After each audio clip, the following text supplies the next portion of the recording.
Hello, good and faithful people of the Church of the Mediator. I hope you're well whenever and wherever you hear this message this week.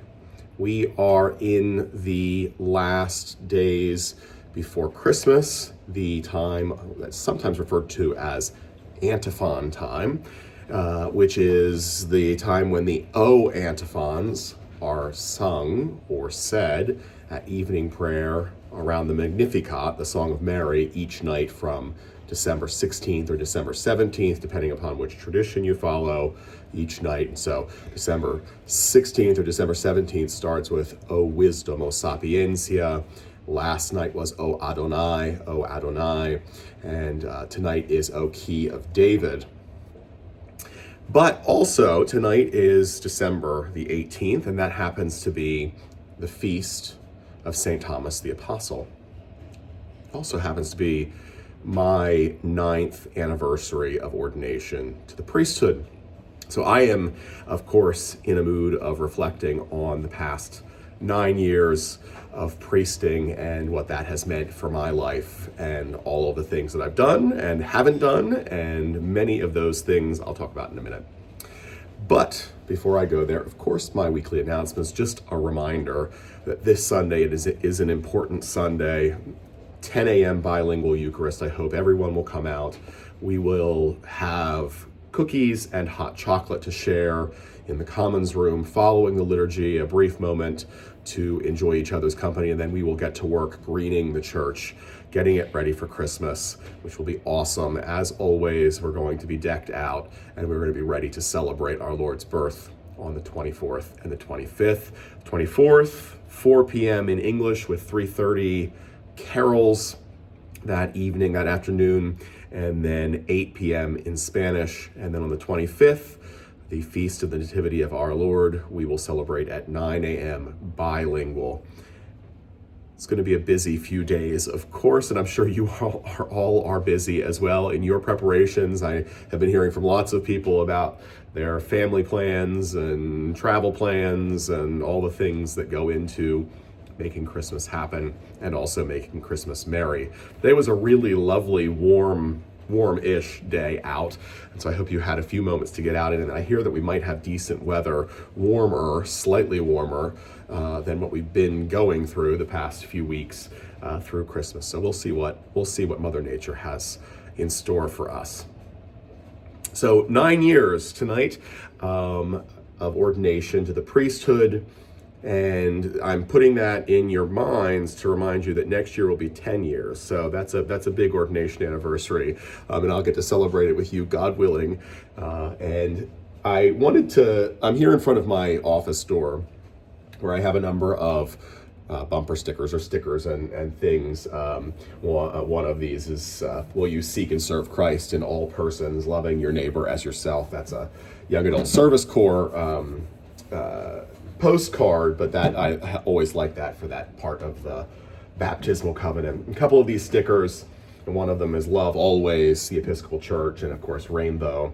I have my La Iglesia Episcopal le da la bienvenida, the Episcopal Church welcomes you, but in Spanish. And then I have my Swanee merch, which is up here. Behold how good and pleasant it is when kindred live together in unity. Psalm 133:1. That's Swanee's motto. And then I have a little Swanee sticker over that. You can't see it in the video, but when you're by my office door the next time, you'll see it. Swanee over Tennessee. But what I wanted to talk about specifically is this one, which is an icon of St. Luke. St. Luke is the patron saint of the School of Theology at Swanee. This icon of St. Luke, my 2016 theology class, commissioned for the chapel there at Swanee. And so when I was at General Convention a couple summers ago, I was delighted when they had this little card with that icon, and then they have this wonderful phrase, devout, learned, and useful. Devout, learned, and useful. Theology.swanee.edu.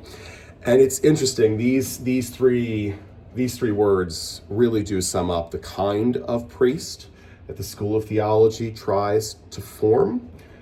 Not only a learned priest, a priest that knows a lot of stuff, is well educated and learned in that broader sense than educated, but can put that knowledge, that learning to good use for the people of God, but is also devout. And I am grateful to say, I really am grateful to say that I know that a lot of clergy across denominations struggle once they get into the priesthood or the pastorate or whatever their ordained office or offices is or are. They can oftentimes struggle to keep their faith, because being clergy is not easy. It's a demanding kind of work and vocation. It requires a lot of different skill sets. It requires a lot of patience. It requires good people skills. It requires being willing to take criticism. Sometimes that can be faith crushing. I am grateful that 9 years in, I still believe this, and I really do. And I really am grateful to God for God's presence in my life and for Christ's redeeming grace in my life and the Spirit's constant presence with me. I feel that all the time, and I am grateful to Swanee for the way that it formed me to be devout. But the third one is the one that I love the most, because it's something that I think is so counterintuitive: to be useful. To be useful. There's very, very few circumstances in which someone would say, "Oh, what do you hope for yourself, for your career, for your vocation, for the thing that you give your life to? Oh, I want to be useful." I can say that, and I think that is something that was formed in me at Sewanee, which is that, at the end of the day, one day I'm going to be forgotten, right? Or remembered in some history way as, the rector of this parish or the associate of another parish. At some point in time, somebody will open a book and they'll remember my name for that. But at the end of the day, what the call is to be useful to the people of God, to be useful, to equip you all, to be servant useful to you all. And I think that that's also at the heart of what it means to be called to be Christians in the world. This is actually the priesthood's usefulness is an icon for you all, hopefully, of how you're called to be useful in the world. We do it inside the confines of the church. That's what the ordination does, is it kind of chains us inside to be your servants, to empower you to be a useful people in the world. A useful people, a devout people. And one of the great things about our tradition is we're always learning, a learned people. That's something you'll hear about at the annual meeting this coming January. It's something I'm going to talk about, the importance of our constant engagement with our faith and growing to be more learned as well. So my friends, I'm grateful to be your priest. I'm grateful to be a priest in the Church of God. It is truly an impossible and yet great honor.